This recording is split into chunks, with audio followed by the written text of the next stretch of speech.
Hello everyone, welcome back to my channel.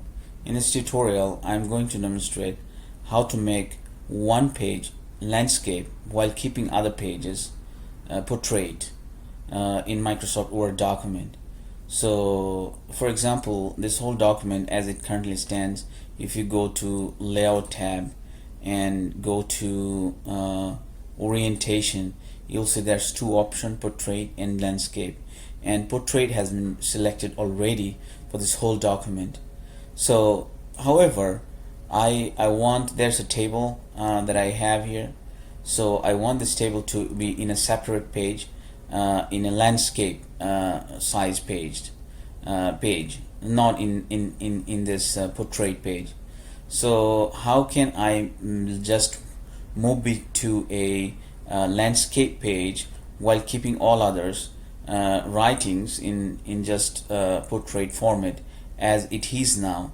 So in order to do that, I put my cursor just before the table and then go to Layout tab, and there's an option called breaks. Go to breaks and use next page.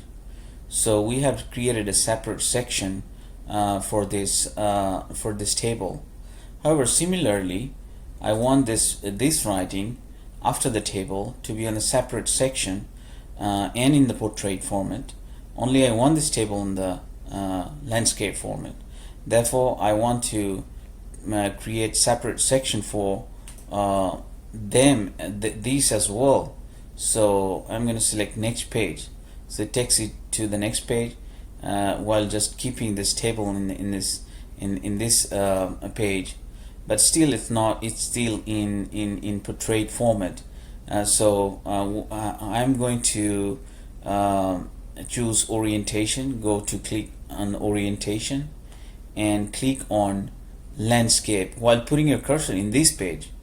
So click on the landscape, and then this page becomes a landscape page, while all other pages before and after this landscape page remains a portrait page.